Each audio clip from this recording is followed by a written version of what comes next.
Larkana division کے ضلع کمبر شہداد کوٹ کی تحصیل وارہ میں واقع جھیل، جو سندھ کی دوسری بڑی جھیل ہے، قدرتی حسن کے دلکش مناظرات سے مزین ہے۔ یہ جھیل سیاحت کے لیے ایک دلچسپ مقام ہے۔ جھیل کی ایک جانب کوہ کھیرتھر کی بلند چٹانیں اپنی عظمت کے ساتھ کھڑی ہیں، جیسے وہ اس جھیل کی محافظ ہوں۔ قدرتی مناظر اور سکون کی تلاش میں آنے والوں کے لیے یہ مقام ایک جادوئی تجربہ فراہم کرتا ہے۔ یہ جھیل سندھ کے تاریخی ہیرو حمل چانڈیو کے نام سے منسوب ہے۔ حمل چانڈیو 14ویں صدی کے سندھ میں سما سلطنت کے دور میں ایک بہادر سپوت تھے۔ جب جام نظام الدین سمو بادشاہت میں تھے، اس علاقے میں جہاں آج یہ جھیل واقع ہے، کابل و قندھار کے حملہ آور سندھ کی طرف آتے تھے۔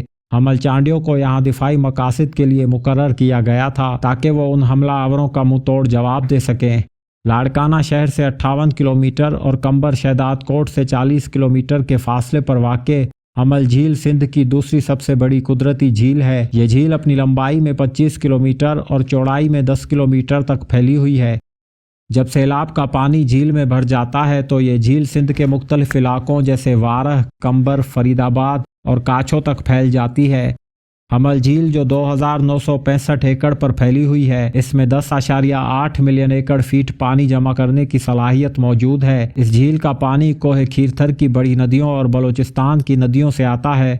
حمل جھیل کے کنارے تقریباً 5 لاکھ لوگ آباد ہیں، جن کی زندگی اس جھیل کی مچھلی اور ماہی گیری پر منحصر ہے۔ جھیل کے مغرب میں سندھ کے معروف پیر شاہ گودڑیوں کا مزار بھی واقع ہے۔ حمل جھیل صرف مقامی لوگوں کے لیے نہیں بلکہ بے شمار پرندوں کے لیے بھی ایک جادوئی پناہ گاہ ہے۔ ہر سال موسم سرما میں سائبیریا اور دنیا کے سرترین خطوں سے پرندے یہاں ہجرت کر کے آتے ہیں تاکہ حمل جھیل کی پرکشش وادیوں میں آرام کر سکیں۔ یہ پرندے جیسے کہ مرغابیاں، تلور ہانج اور دیگر انواع اپنی لمبی ہجرت کے دوران 4000 کلومیٹر سے زیادہ کا سفر طے کرتے ہیں اور پاکستان کی سرزمین پر پہنچ کر اپنی اڑان کو ختم کرتے ہیں۔